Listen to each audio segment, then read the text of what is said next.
Le marché indien est un géant que nous ignorons et c'est une grave erreur. Non seulement l'Inde est en passe de dépasser la Chine en nombre d'habitants, mais elle est également en plein essor économique. En 2020, nous avions publié un article sur l'Afrique, son réveil et notamment son avenir en termes de future nation technologique. Il est temps désormais de nous intéresser à l'Inde, du fait de la taille de ce marché d'une part, mais aussi car, par certains côtés, il est plus accessible pour les Européens et notamment les Français que la Chine, d'autant plus que nous y avons une bonne image. Je me suis entretenu à ce sujet avec Claude Bénard, directeur des ventes de la société Access India Reps, qui fait partie de la dizaine d'opérateurs français qui proposent des bureaux de représentation commerciale et marketing aux entreprises françaises de taille intermédiaire dans le secteur du tourisme. Des interviews, des chiffres, des faits, des études. Pas de blabla, ce sont les podcasts de Visionary Marketing disponibles sur toutes les bonnes chaînes de balado-diffusion.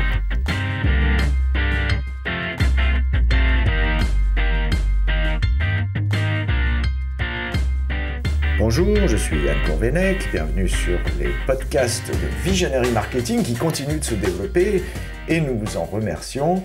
Le sujet du jour, le marché indien avec Claude Bénard, directeur des ventes de la société Access India Reps. Alors je suis avec Claude Bénard en direct de Marseille. Bonjour Claude. Bonjour Yann. fait très longtemps qu'on se connaît, même si on ne s'était jamais vraiment parlé. Oui. Puisque tu avais déjà écrit sur Visionary Marketing, je ne sais pas, il y a au moins 15 ou 20 ans. Une quinzaine d'années, c'est sûr. Oui. Et donc, on va parler de tourisme, puisque c'est ton sujet, c'était déjà ton sujet à l'époque. Et ta nouvelle société s'appelle Access India Reps. On ne va même pas parler que du tourisme, on va parler surtout de l'Inde et du marché qu'elle représente. Voilà. Donc, ton business, si j'ai bien compris, c'est d'aider des clients intermédiaires européens à aller s'installer en Inde, et notamment dans le domaine du tourisme, si j'ai bien compris. Oui, c'est donc de faire le bureau de représentation pour des grands comptes, là, on parle de l'Europe surtout, qui veulent capter le marché indien pour avoir des touristes dans leurs hôtels ou dans leurs destinations, dans leur business touristique. Et le marché indien étant tellement grand et complexe aussi au niveau du tourisme B2B, à un moment donné, ils ont deux solutions. Soit ils ont des moyens comme Accor ou comme Marriott ou comme des très gros opérateurs. Donc, ils ouvrent un bureau avec des employés, salariés, plus des moyens logistiques, enfin, comme on ouvrirait un bureau à Paris. Oui. Et puis, même, ils construisent des hôtels en Inde. Ça, c'est les très gros. Et puis, il y a les boîtes intermédiaires qui n'ont pas les moyens, pas le temps aussi de faire ça. Et donc, ils sous-traitent leur bureau de représentation, leur bureau commercial et marketing avec des gens comme nous. On n'est pas beaucoup sur le marché, il n'y a même pas 10 opérateurs comme nous. Mais voilà, il y a une niche pour des sociétés de taille intermédiaire. Alors, 10 sociétés pour s'attaquer à un marché aussi énorme que l'Inde, c'est effectivement assez Je parle de modeste. 10 sociétés de représentation, quoi. Il y en a une dizaine. Dans l'ensemble du monde, et pas seulement pour l'Inde. Non, pour l'Inde, je parle, pour le marché Pour indien. l'Inde, d'accord. Ouais, mais enfin, c'est pas beaucoup. Non, parce que l'Inde, alors on va y revenir, justement, l'Inde, c'est un marché absolument gigantesque, parce qu'on parle tout le temps de la Chine, mais l'Inde, en termes ne serait-ce qu'en termes de produit national brut, c'est près de 2 fois la Chine. Oui, c'est ça. Oui. C'est incroyable, ce pays. Vas-y, donne-nous quelques chiffres pour nous faire rêver. Eh bien, si tu peux regarder les chiffres du FMI ou bien des boîtes du style Nomura ou enfin les boîtes qui font des audits là. En gros, l'année prochaine, c'est à peu près 10% de croissance du PIB indien. Et puis la Chine, on ne sait pas exactement, mais enfin c'est dans les 5-6%. Ouais. Donc, c'est ce que tu viens de dire. En gros, l'Inde est passée devant la Chine en termes de croissance du PIB. Oui. Alors, en termes de croissance, mais pas en termes de PIB lui-même, hein, je pense pas. Oui, je parle en termes de croissance. Ouais. Enfin, c'est déjà un gros signe. Oui. Et en termes de population, ça pourrait même bien dépasser la Chine bientôt. Oui, et notamment la population de millénium. Ouais. Parce que la Chine a un problème déjà depuis presque dizaines d'années de vieillissement de sa population. D'accord. C'est leur gros problème de fond d'ailleurs. Donc, Bon. et les cartes ont été rebattues, les cartes géopolitiques. C'est intéressant quand on s'intéresse à l'international d'avoir une vision très large. Quelle est la géopolitique du pays que j'essaye d'adresser et des autres gros pays autour de lui? Et donc, au niveau géopolitique, ça se voit de suite, hein, si tu lis un peu l'actualité, entre la guerre initiée par Trump avec les USA et la Chine. Enfin, il y a un effet domino qui est au bénéfice de l'Inde en finale. Ouais. Deux géants en Asie, hein, c'est simple, hein, c'est l'Inde et l'Asie, hein. La Chine et l'Inde, pardon. Alors, Donc, effectivement. Alors, déjà, il y a des patrons emblématiques qui sont indiens. Il y en a un petit peu partout, et notamment dans la tech, hein. ah oui, c'est colossal, oui, oui. Donc, il y a Et déjà le patron d'origine de. indienne, hein, ils sont américains, Oui, et d'origine indienne, soit ils sont nés en Inde, soit oui. vraiment. De toute façon, quand tu les vois, tu vois que c'est des Indiens physiquement. Là, Mhm. j'en cite quelques-uns, mais il y en a plein d'autres, hein. Le Oui, patron d'Alphabet de Google, il est d'origine indienne, hein. Pichard, oui. Satya Le patron Nadella aussi chez Microsoft. de Microsoft, Oui, Yahoo, oui, Adobe, Mastercard, IBM, et tu en as d'autres, hein. ouais. Ouais, Et ça donc, c'est fait. assez symptomatique. Comment ça se fait qu'il y a des Indiens qui arrivent à la tête de multinationales de la tech? Hmm. Ah Et oui, là, on c'est. parle des têtes parce que c'est représentatif en termes de com, mais quand tu grattes un peu, il y a des têtes d'ingénieurs Ouais. qui sont aussi dans ces sociétés ou dans d'autres qui sont indiens. Oui, et puis ce qu'on ne sait pas forcément, c'est que les grandes sociétés comme Capgemini ou Atos ont des grands cheptels aux États-Unis, en Inde, des fois pas loin de la moitié de Oui, leurs oui, tout à employés, fait. hein, en fait. Tout à fait, hein. Ouais, Euh, donc c'est effectivement un grand réservoir de compétences et un pays absolument gigantesque. ouais, Euh, ils aiment beaucoup la tech, hein. Je te donne ouais. trois autres chiffres. Il y a à peu près plus de 700 millions d'utilisateurs d'Internet en Inde. Il y a Mhm. plus de 450 millions d'utilisateurs mensuels sur WhatsApp. Le marché de WhatsApp, c'est le plus gros, c'est l'Inde, hein. Ils sont accros de WhatsApp. Tu fais du business, tu es obligé d'avoir WhatsApp, hein. Ouais, Et sur les mobiles, enfin, etc. Ils sont hyper connectés, hein. On n'est pas comme en Chine où il y a un Great Firewall. Techniquement, ouais, c'est difficile. Et puis, bon, le gouvernement épie sans arrêt ce que tu racontes. ouais. Il peut te bloquer, etc. Là, non, en Inde, c'est quand même assez ouvert, l'Internet, hein. Donc l'Internet est ouvert. Alors par contre, il y a des challenges en Inde. Il y a des challenges autour de l'infrastructure, notamment. Aussi bien l'infrastructure routière, l'infrastructure Oui, électrique. oui, tout à fait. C'est pas encore parfait, mais enfin, ça avance vite, hein. D'accord.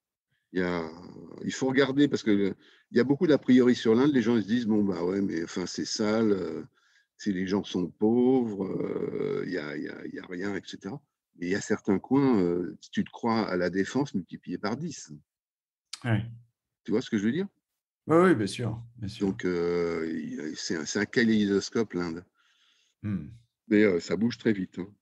Et Ok. comme ça bouge très vite à la taille d'un pays immense, de suite, tu as un impact qu'on ne peut pas Hmm. avoir rien qu'en France ou même en Europe, hein.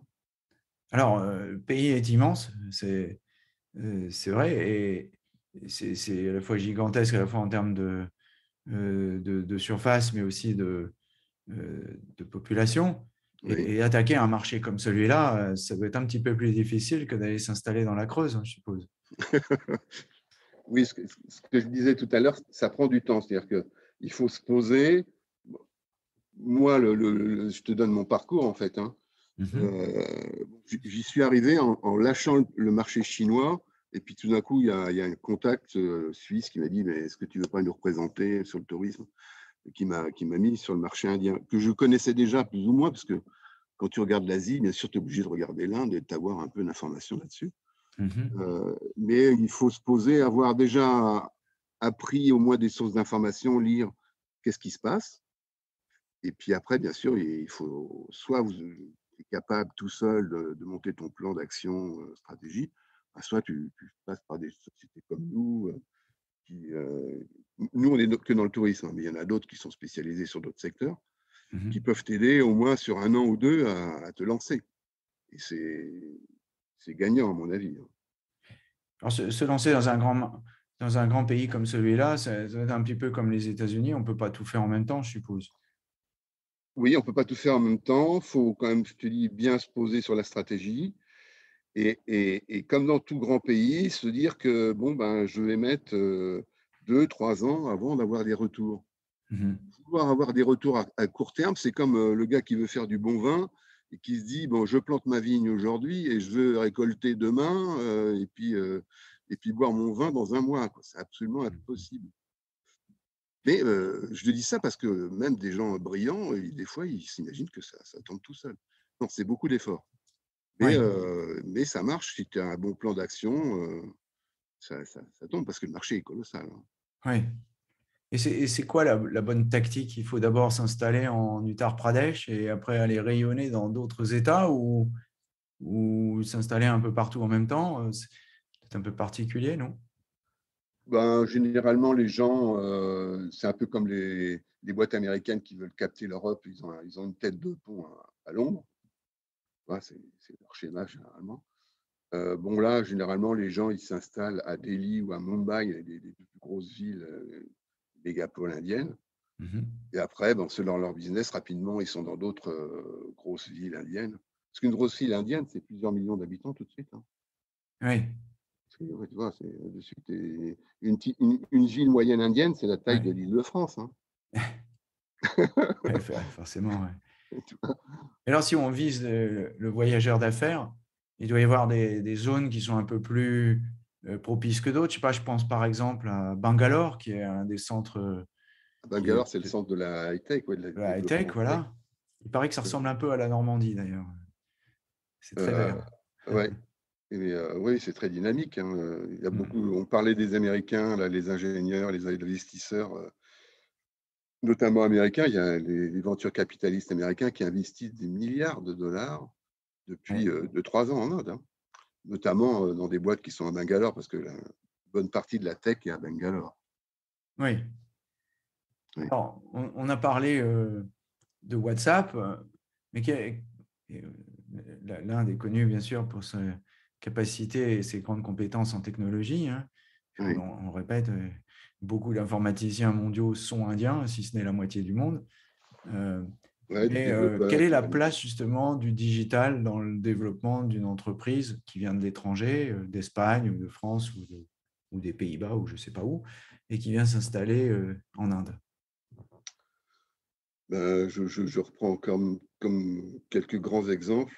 Un exemple, Amazon, dont tout le monde connaît. Ça fait déjà quelques années qu'ils se sont lancés en Inde avec des gros investissements colossaux. Leur challenge était de la logistique, c'est-à-dire comment je peux livrer une petite boîte de je sais pas quoi au fin fond de la campagne indienne. Voilà, Oui. logistique, ça a été leur gros challenge. Surtout quand il n'y a Après, pas bon, d'adresse, parce qu'il y a beaucoup de maisons qui n'ont pas d'adresse. oui, puis parce que, bon, comme tu disais tout à l'heure, à un moment donné, la route n'est plus goudronnée et puis je suis un peu dans la pampa, entre guillemets. Ouais. Euh, et quand tu regardes, déjà une bonne partie de leur sous-traitance technologique, notamment sur, je ne sais plus comment elle s'appelle, leur appli, la vocale. Alexa. Voilà, avec ça, chercher. Bon, bah, c'est des ingénieurs indiens, en fait, hein, qui sont derrière. Pas Hmm. que ça, mais une bonne partie, hein. D'accord. Et, Et alors, comment ils surmontent justement ces problèmes de logistique? eh ben, avec des réseaux plutôt en Inde, il y a des taxis normaux, mais il y a aussi des petits taxis, entre guillemets, qui sont on appelle ça aussi en France, qui sont un peu du style triporteur, tu vois ce que je veux dire? Oui, rickshaw, Euh, ouais. voilà, ouais, et puis un tas de schémas, ouais. Mhm. Mais, mais bon, voilà, eux, je pense que ça fait déjà 10 ans qu'ils ont identifié l'Inde et puis qu'ils ont investi massivement. Pareil que Facebook, hein. Facebook, son plus gros marché, de toute façon, dans le monde, c'est l'Inde. C'est vite vu. Ouais. Puisqu'ils sont bloqués, ils ont été virés ils n'ont pas pu s'implanter en Chine, hein. Mhm. Google a été viré il y a déjà pas mal d'années. Donc, le seul gros marché où ils peuvent avoir un volume, bien sûr, de business, mais aussi faire des tests, parce qu'à l'image, à la taille de l'Inde, je ne sais plus exactement combien d'Indiens parlent parfaitement anglais, mais c'est beaucoup, hein. Donc, si tu veux, c'est pour un très gros de la tech ou même un plus petit, c'est un supermarché test, hein, Ouais. en plus d'être un marché de business de développement. Tu vois ce Mhm. que je veux dire? Parce qu'il y a beaucoup de gens qui parlent anglais, donc ton appli, si tu arrives à la faire tourner en anglais en Inde, plus éventuellement le hindi, la principale langue indienne, bon après c'est un truc qui se duplique dans le monde entier parce que tu as fait tous les tests d'un marché compliqué, Ouais. et où tu as gagné de l'argent déjà. Ça peut Mhm. aller très vite, hein, je te dis, une petite appli qui trouve son marché, c'est pas 10 000 utilisateurs, ça chiffre aux centaines de milliers d'utilisateurs ou de millions. On n'entend plus là. On n'entend Ah, tu plus. m'entends là? Ouais. Moyen. Ouais, tu m'entends? Ouais, un petit peu, ouais. C'est pas terrible ça. Ok. Est-ce qu'on peut revenir sur ces challenges euh, pendant longtemps? C'est peut-être plus le cas aujourd'hui, justement. Je me souviens encore dans les années 2010, on en discutait beaucoup avec Nissan à l'époque, Mmh. qui avait lancé beaucoup d'initiatives sur les médias sociaux, notamment euh, autour de sa petite Nissan Micra et qui avait lancé en Inde. Et en fait, un des gros challenges qu'ils avaient eu, c'était que, d'une part, les utilisateurs, le grand public en tout cas, n'étaient pas forcément très bien équipés en téléphone et surtout pas en smartphone. Oui. Et qu'en plus, les infrastructures de connexion n'étaient pas forcément toujours là. Alors, comment on Ah non, mais je surmonte pense ça? que ça a beaucoup évolué. Ouais, ça a beaucoup évolué. À la fois, j'ai pas le nombre en tête d'Indiens qui ont un smartphone, mais enfin, c'est des centaines de millions, hein, on est en train de raisonner comme ça. Et le transport des datas à l'intérieur de l'Inde, entre mobiles, c'est peanuts, quoi. C'est sans doute un des pays les moins chers du monde. Tu Ouais. vois ce que je veux dire? Donc un forfait indien, je sais pas, je les ai pas tous en tête, mais enfin, c'est pas cher. Et tu transportes, je sais pas combien de data, alors qu'ici, bon, si tu fais pas gaffe, tu te prends un coup, quoi. Ouais. Non, non, ça a beaucoup évolué, ça, et ça va très vite, hein. Hmm.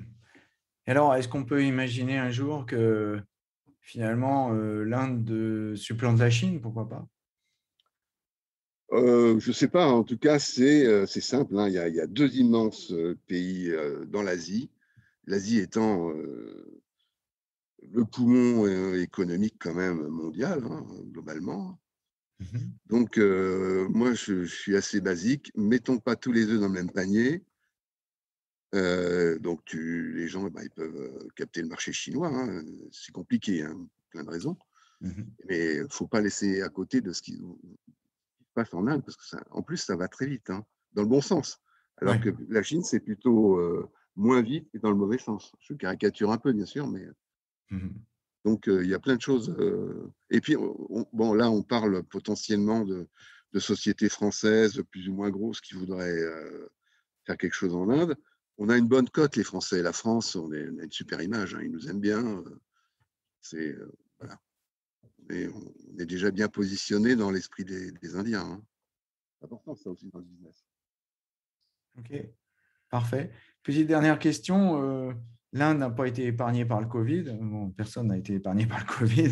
Ouais. Mais bon, en plus, ils nous ont envoyé leur variant spécial qui nous a bien occupés pendant quelques mois.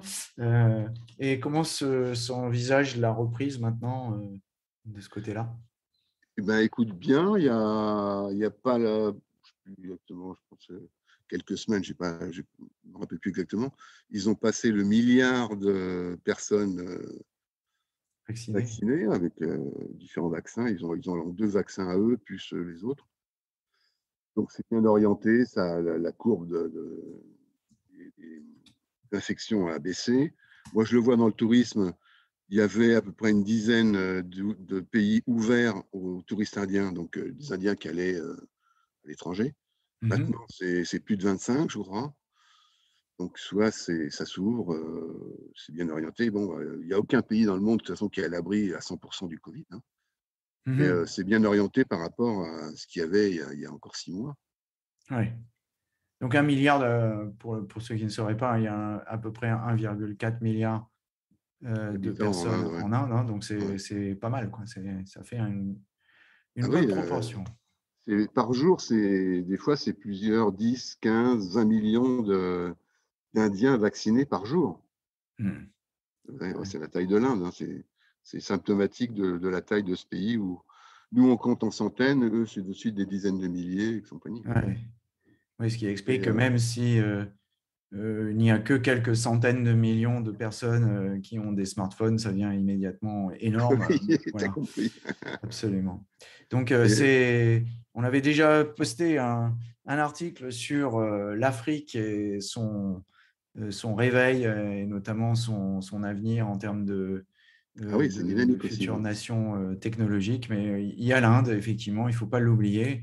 C'est à Et côté. ça fait partie de ces pays dont on parle finalement moins que la Chine et qui pourtant devraient nous préoccuper un petit peu plus parce que c'est effectivement un marché énorme et peut-être aussi par certains côtés, comme tu le dis, plus accessible, notamment pour nous qui avons encore une bonne image. Une dernière petite chose C'est sûr. intéressante pour ceux.